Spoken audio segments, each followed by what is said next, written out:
Bom dia a todos. Primeiramente, queria agradecer a presença de todos aqui, né, em mais um evento do ILSE Brasil. Eu sou Flávia Goldfinger, diretora executiva do ILSE Brasil. E vamos começar, vou chamar para fazer a introdução, a apresentação de abertura, o Dr. Ari Buscioni, que é o presidente do ILSE Brasil.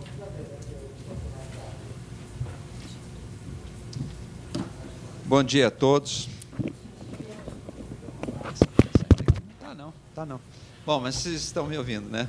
Bom, antes de mais nada, muito obrigado pela presença de todos vocês. Como falou a Flávia, meu nome é Ari Buscioni, tenho o prazer e a honra de estar presidente do ILSE Brasil. É um desafio para todos nós. Vamos fazer uma super rápida apresentação. Temos a casa cheia, é um prazer, é uma alegria ver tanta gente aqui reunida num tema de super importância. A suplementação alimentar é um tema que a Tatiana, talvez, que depois vai falar para vocês, já tem aí, quantos anos? Uns 10 anos já estamos nessa campanha aí, né, Tatiana? É isso aí. Mas agora estamos bem perto de chegar a uma definição, e eu acho que esse evento acontece num momento super oportuno, onde a gente tem a condição de revisar tudo que a gente fez até agora e se preparar para as perguntas que virão com a movimentação desse assunto dentro do setor que regula, a Anvisa, né? Então, a gente espera sair daqui hoje super bem preparado, como sempre fazemos, para poder responder questões que possam aparecer e que a gente possa dar as respostas que o setor que regula está buscando, né? Então, rapidamente, vamos falar do ILSE Brasil e do ILSE Global. Nós somos uma rede de cientistas. Eu sei que a maioria daqui já conhece a história do ILSE, mas a gente tem gente nova, né? Vamos só fazer uma pesquisa rápida. Quem está assistindo uma apresentação do ILSE pela primeira vez? Olha aí, ó. Primeira vez uma apresentação do ILSE, tá? Nós temos aí um número grande. Então, para essas pessoas é que a gente vai dedicar uma mensagem do que é o ILSE. O ILSE, basicamente, é uma rede de cientistas, meramente de cientistas, não temos nenhum outro objetivo que não seja a ciência, e o nosso grande objetivo é melhorar a saúde pública, o bem-estar e o meio ambiente. Nós estamos ligados nesse assunto, tá? Então, nós... basicamente, como somos ciências, nós reunimos 3 grandes categorias de cientistas. Os cientistas que estão na academia, nós temos vários representantes da academia aqui hoje, eles todos vão falar para vocês, então não vou entrar em detalhe, mas a gente também tem os cientistas do governo. Lamentavelmente não pudemos contar com a presença do governo hoje na nossa reunião, mas todos foram convidados e todos sabem que aqui temos a casa com as portas abertas para qualquer tema, para qualquer assunto, a qualquer momento. E, obviamente, os cientistas da indústria, nós temos vários cientistas da indústria aqui também hoje, do Brasil e de fora, ou seja, a gente realmente gosta de mexer com a ciência, é isso que a gente sabe ou tenta fazer. Nós também temos alguns braços que nos ajudam, o ILSE Research Foundation, não vou entrar em detalhes, são braços do ILSE internacional que ajudam o desenvolvimento da pesquisa. O ILSE Health Environment Science Institute, o HESI, também é outro instituto. Na verdade, são focos dentro da própria entidade que ajudam o desenvolvimento científico. Não vamos entrar em detalhe, porque senão a gente vai ficar a manhã toda aqui apresentando. Os nossos branches, somos 16 branches em todo o mundo, o ILSE Brasil está aí, nós ocupamos, eu não tenho uma posição atualizada, mas sempre nos últimos tempos nós temos ocupado, em termos de tamanho, em termos de produtividade, em termos de representatividade, a 4ª posição, concorrendo com o ILSE Norte América, o ILSE Europa e o ILSE, acho que é o ILSE Japão. Mas eu sei que essa é a nossa posição. Não importa a nossa posição, importa que a gente está numa posição de liderança e nós temos realmente conduzido o trabalho do Wilson Internacional de forma bastante coerente com o nosso objetivo. Nós fazemos mais de 60 eventos por ano, a casa sempre cheia, o que é um desafio. Eu estava conversando com a Tatiana antes de começar, a gente tem essa preocupação, como é que a gente consegue a casa cheia? Com bons programas, com bons temas sendo discutidos, mas também com a dedicação, e a gente quer mostrar para vocês que nós não fazemos nada sozinhos, nós precisamos de vocês para poder fazer as coisas juntos, né? Então, eu acho que isso é importante, a nossa missão e atuação. O USP foi criado em 1978, havia um problema com a cafeína lá nos Estados Unidos, um problema científico, e aí se juntaram um grupo de cientistas que resolveram atacar o assunto, e o assunto efetivamente foi resolvido, e daí nasceu a ideia de fazer o Wilson, né? A partir daí nós tivemos muitas coisas, fizemos muitas coisas, mas sempre nós estivemos muito focados em nutrição, segurança alimentar, toxicologia e avaliação do risco dos alimentos e, obviamente, tudo que tenha uma influência direta e indireta com a qualidade da vida da população, né? Nós ainda acreditamos que o fórum científico é o fórum ideal para resolver as questões. Nós cumprimos a nossa missão de colaborar esse desenvolvimento científico e nós queremos realmente acreditar que esses resultados, quando aqui são conseguidos, eles, unindo vários setores, chegam aos grandes objetivos. Vamos entrar em detalhe. Atividades que nós fizemos no USP Brasil nos últimos 6 anos. É impressionante. Cada vez que eu vejo esse quadro aqui, eu fico bastante impressionado de ver. Nós fizemos 34 contribuições científicas em congressos, em simpósios, participamos de muitas coisas, 93 publicações, algumas estão aí fora, à disposição de vocês. Quem quiser, por favor, consulte a lista de publicações. Elas também estão disponíveis no site, na internet, mas algumas delas foram publicadas, então você tem, digamos, a publicação física do trabalho que está disponível e a gente disponibiliza para vocês. Participamos de 166 congressos, workshops e simpósios e 19 estudos e pesquisas científicas, incluindo o Take 10, que foi um programa que a gente participou bastante, um programa de atividade física que a gente participou e fez muita coisa.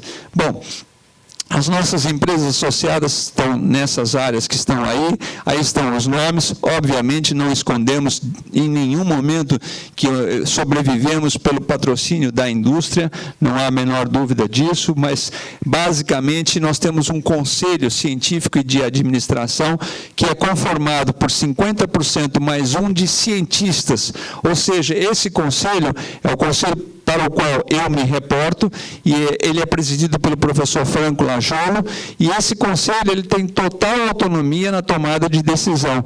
Então, ele é conformado, mais uma vez, repito, 50% do conselho mais um são cientistas oriundos da academia e de outros órgãos de desenvolvimento científico. Bom, gente, então agora eu chamo o professor Dr. Hélio Vanucchi. Ele é professor sênior da Divisão de Nutrologia da Faculdade de Medicina de Ribeirão Preto, da USP, e é membro da diretoria do USP Brasil, coordenador científico da nossa força-tarefa de alimentos fortificados e suplementos. Então, ele vai falar sobre fome oculta, tá? E depois a gente dá continuidade. Professor Hélio.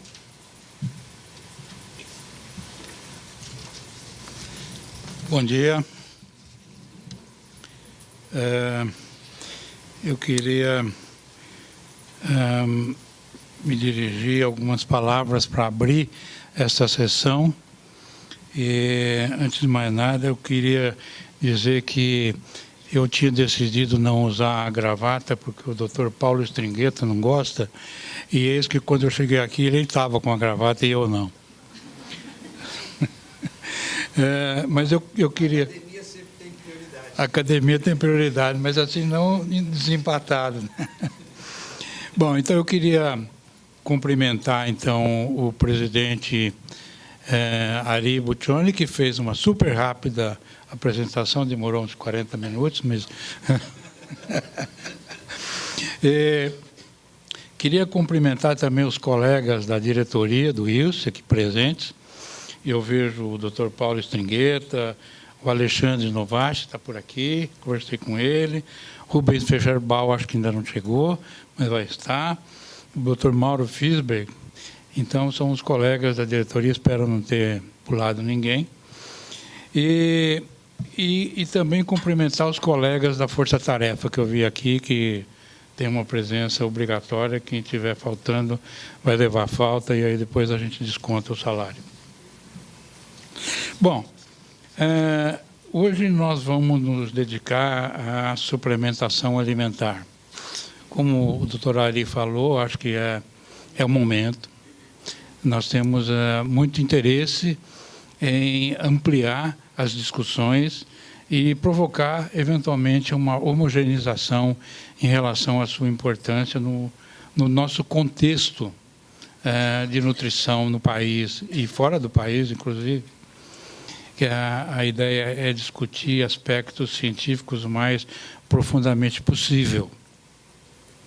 Então, em função disso, nós convidamos uma série de pessoas que vão trazer aqui os seus conhecimentos, a sua experiência, e nós pudemos incluir aqui 2 convidados internacionais, o Dr. Andrew Chow, que é da Califórnia, está aqui, frequentemente está aqui, e dessa vez vai nos apresentar os seus comentários. E o Dr. Hector Core, que também é do outro lado da Cordilheira dos Andes, mas está aqui, e veio trazer, então, os nossos dados. Então, eu queria, então, falar um pouquinho do programa. Vou fazer uma pequena apresentação sobre fome oculta, que, na verdade, é onde se apoia o interesse de discutir suplementos. Entendo que é um momento de a gente discutir mais isso e aplicar resultados nesse contexto. Depois, a doutora Tatiana vai falar sobre pesquisa de suplementos alimentares da ABIAD. Ela vai fazer uma apresentação do que tem sido discutido, dos conhecimentos que são atuais. Depois, ninguém merece um cafezinho. E depois disso, dados de minerais e vitaminas do Projeto Elands. O Dr. Mauro Fisberg vai falar sobre essa importante pesquisa, que vai trazer também dados para que a gente possa discutir. E aí, depois, o Dr. Andrew Chow vai falar sobre um título bastante comprido, que é mais do que a conferência dele. Preenchendo lacunas na dieta à promoção da saúde, uma revisão do papel dos suplementos dietéticos. E aí, de novo, a gente merece um almoço. Mas antes do almoço, nós vamos ainda fazer um debate sobre esses temas. E promover uma rodada de perguntas e respostas que vocês acham que vão ficar anotando e trazer para nós essa discussão. Que quanto mais perguntas, melhor, se é que a gente vai ter tempo de fazer isso, porque o tempo corre e nós já estamos um pouquinho atrasados até. Mas vamos fazer o esforço para isso. E aí, depois, à tarde, eu falo um pouquinho das outras apresentações. Bom, então, falando um pouquinho de fome oculta, que é uma problemática que tem uma importância grande, né, que, na verdade, a gente pode definir, ou conceituar, ou entender como uma deficiência de micronutrientes, basicamente vitaminas e minerais, e que esse contexto, ou vamos dizer, essa síndrome, né, que não tem manifestações e sintomas evidentes. Pode ser uma deficiência isolada ou associada e tem mais de um micronutriente envolvido. a gente pode entender a fome oculta assim, dentro de um conceito fisiopatológico que com períodos de depressão de micronutrientes, ao qual a gente está sujeito, qualquer um, não é? Então, isso vai, num momento, comprometer a nossa reserva corporal. Então, você diminui o conteúdo corporal, nossa reserva dos micronutrientes envolvidos, e depois essa deficiência começa a interferir com o processamento metabólico e das várias vias metabólicas nas quais estes micronutrientes estão envolvidos. E aí nós vamos começar a ter comprometimento desses resultados. Então, enzimas, hormônios, que vão depender disso, vai começar a diminuir a atividade. Por isso começa, então, claro, ter um comprometimento sistêmico. E aí nós passamos, com esse processo em andamento, nós começamos a ter, eventualmente, consequências que vão desde bioquímicas, funcionais e até morfológicas no final do processo, né? Então, nós vamos ver que tem, primeiro,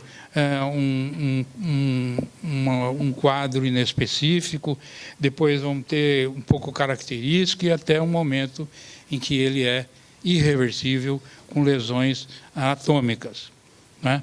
Então, até onde a gente pode entender como um ponto de divisão de deficiência subclínica, que se encontra a fome oculta.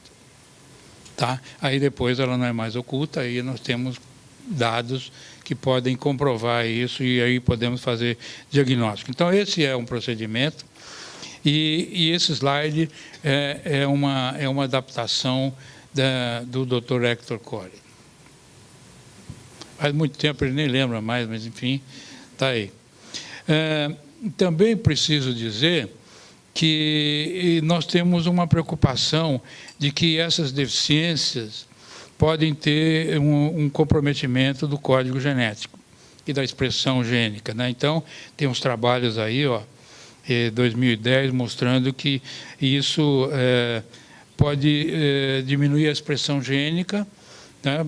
Mesmo na fase subclínica, né? Então, nós podemos ter maior risco de ter doenças crônicas, disfunção imune, que é um ponto importante que eu gostaria muito de aprofundar a discussão aqui, onde que esses suplementos vão interferir no sistema imunológico. Nós vamos ter isso aí, essa discussão durante o dia de hoje. Então, voltando, manifestações pouco visíveis, início das manifestações quando a deficiência já é grave e com impacto global na saúde. Aí tem uma repercussão que é chamada, então, de fome oculta. Bom, quem é que está submetido a isso? Então, uma população de risco, também já conhecida, né? Crianças, adolescentes, mulheres, diferentes etapas da vida, isso aí é importante. Idosos, né? Esse é um ponto importante que a gente começa, no nosso contexto de sistema de saúde, a gente começa a se preocupar muito com os idosos. E eu, particularmente, não em causa própria, mas porque é o que está acontecendo, né? Então, nós precisamos nos ater aos comprometimentos que vêm por aí, porque a pediatria conhece muito já do desenvolvimento da criança, os adultos têm quem cuide, mas os idosos ainda não têm uma estrutura suficiente para atendimento. Pessoas que se submetem a dietas, os pobres e alcoólicos, são os que mais são sujeitos ao risco de desenvolver a fome oculta. Bom, tem alguns autores aí que falam que existe mais de 2 bilhões de pessoas que podem estar deficientes em algum grau das vitaminas e minerais. E as deficiências mais comuns? Zinco, ferro, vitamina A, folato. Isso é uma preocupação muito clara do universo da saúde e que cuida bastante desse dado. Bom, Então, quantificando um pouco isso, né? Então, a deficiência em crianças de menos de 5 anos, nós vamos ver que tem deficiência de vitamina A, deficiência de diminuição dos níveis de retinol, a anemia, desde que eu comecei a pensar em nutrição, não vou falar há muito tempo, quanto tempo foi, mas há muitos anos, a gente ouve falar da anemia. Tem anemia, todo quanto é canto, é uma prevalência mundial, e a gente não consegue resolver. Não sei o que falta para que a gente consiga, né? Então, é um ponto. Falar da diminuição da altura como um parâmetro, né? E tem um índice de forma oculta, né? Que é o HI, né? Que, na verdade, é uma média do percentual das deficiências. E eu vou mostrar aí algumas coisas, então, das diferenças do HI em uma comparação de alguns anos, de um período recente para o mais antigo, né? E o negativo significa redução da prevalência. Então, nós vamos ver aí num mapa global que tem bastante comprometimento, né? Então, nós vamos ver aí que tem diferentes cores, né? Então, nós vamos ver aí que mais para o lado vermelho tem um grande comprometimento, e o Brasil está aí entre os países que têm uma prevalência importante, embora negativo, diminuindo um pouco, mas ainda bastante importante no nosso contexto de fome oculta, né? Então, aí tem um índice, que é o DALY, que faz uma medida do impacto dessa deficiência. E ele expressa, na verdade, o número de anos perdidos devido à doença, incapacidade ou morte precoce, que tem a ver, então, com, eventualmente, a deficiência. Então, nós vamos ver que vai ter, então, nós vamos ter que utilizar esses dados, né, para compor uma visão desse índice, né, que é, então, os anos vividos com incapacidade e anos de vida perdida. Desculpe aí o símbolo, porque é fúnebre, mas é representativo do nosso contexto. Então, esse DALY, vou chamar de DALY, tem aí uma distribuição around the world, né, que nos preocupa. Então, aqui tem os nossos dados de Brasil, né? Então, está mostrando aí um mapa global da fome oculta, que é associado com o DALY, né? E especificamente, então, mostrando em 136 países, mostrando especificamente com o comprometimento dos níveis de ferro, zinco, vitamina A. Então, para o nosso país tem aí um índice de 1 para 100 mil, né, que é grande, né, que preocupa. E se a gente olhar uma distribuição no Brasil, olha esses pontos, não vou nem pensar um pouco na Índia, que é na África, em alguns países da África, que está muito acentuado isso, mas no Brasil nós vamos ver que tem uma distribuição aí menos no Sudeste, menos no Sul, né? Nós vamos ver lá no Nordeste que tem os maiores índices. Então, isso passa a ter uma preocupação. Bom, o que pode estar comprometendo? Então, uma das causas é essa, né? Então, a alimentação. Então, eu trouxe aqui uma figura bem dramática, para quem estava na hora do almoço se programando para alguma coisa parecida, pode ir. Então, nós temos aí 35% do volume energético total, né, um almoço. Então, um é o prato saudável e o outro teria um prato que, eventualmente, com deficiências, levaria a longo prazo à fome oculta. E ao lado de um consumo reduzido de frutas, verduras e legumes, e o Dr. Hector Core entre eles, que é averso aos vegetais. E os alimentos, que isso ele me relatou agora na hora do café da manhã, e os alimentos que fornecem as vitaminas e minerais. Basicamente é isso, todo mundo sabe isso. Bom, Então, alguns dados no Brasil. Anemia por deficiência de ferro em crianças, 30% a 64%, segundo os dados pontuais no Brasil. Tem 2 pesquisas aí. Prevalência de deficiência de vitamina A é um problema ainda de saúde pública no Brasil. Crianças e adolescentes com sobrepeso têm maior chance, são os dados publicados aí. 60% dos adolescentes com deficiência de vitamina D. Então, são os dados pontuais que a gente pode encontrar na literatura no Brasil. Bom, e os dados da POF também, que acho que todo mundo já sabe, mostra aí, por exemplo, 95% das mulheres acima de 60 anos não consomem a quantidade diária adequada de cálcio e vitamina D. Então, de novo, essa é uma faixa etária que precisa ser cuidada.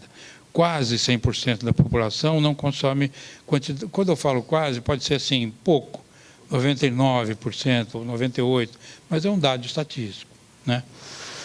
Menos de 10% da população atinge as recomendações frutas e hortaliças. E o consumo de leite é muito abaixo do recomendado. Então, são situações que podem levar ao aparecimento de deficiências a nível subclínico. Então, esse é um trabalho da qual nós participamos, mostrando uma distribuição, foi uma pesquisa global, do PNDS em 2006, que mostra um comprometimento, uma anemia importante em mulheres. Então, veja, nessa barra verde, que tem um percentual mais alto. Então, chega a ser realmente comprometedor. É um dado que está à disposição aí. Bom, aí também, de novo, em adultos, nós temos várias publicações, várias comunicações mostrando isso. Morimoto, em homens e mulheres, depois, de novo, a POF em mulheres de mais de 60 anos, mulheres de 19 a 59 anos, homens de 19 a 59 de mais de 60 anos, mostrando um percentual aí de inadequação que pode variar um pouco, mas eventualmente comprometendo os valores recomendados. Bom, nos idosos tem uma redução de 21% da ingestão energética total, quando você compara com um jovem. Então, isso é um dado da POF. As deficiências mais comuns, vitamina A, B6, zinco, cálcio, estão aí com comprometimento alto nos idosos. E, bom, eu vou sair daqui mais confortável, pelo menos eu mesmo falei dos meus problemas. Em relação a obesos, isso é interessante, porque obesos, eles vão tentar fazer dietas de redução e muitas vezes incorrem em risco de dietas não saudáveis. Então, esse é um dado que mostra, assim, antes da cirurgia bariátrica, são grandes obesos. E como é que é o nível de vitaminas e qual que é o comprometimento eventual dos micronutrientes? Então, está aí, vitamina D, B12, cálcio, zinco, ferro, tem um comprometimento. Isso certamente tem a ver com a dieta, embora a ingestão energética seja altíssima. Bom, como é que a gente resolve isso? Estou terminando. Mais uns 40 ou 50 slides eu termino. A educação alimentar é uma coisa importante, uma dieta variada, equilibrada, é isso. Comida boa, como eu sempre falo, comida e comida boa. Os sistemas de saúde têm que ser melhorados, a água, saneamento básico. Os sistemas de produção da agricultura têm que ser voltar diretamente para a população. E depois tem 2 eventuais caminhos, que é fortificar os alimentos ou suplementação alimentar. Então, são os caminhos que são possíveis, e aqui entra a nossa reunião de hoje. Então, essa linha amarela é um exemplo de suplementação como a gente vê, não é a melhor, né? Porque tem um resultado efêmero, mas é aguda. Então, é resolver o problema agora, né? Então, é essa a ideia de que a gente pode, por um período curto, curtíssimo prazo, resolver e, vamos dizer, salvar as pessoas desse risco, ou diminuir o risco das pessoas terem o seu processo de saúde comprometido. Enfim, era isso. Então, muito obrigado. Vamos esperar a doutora Tatiana, então. Obrigado.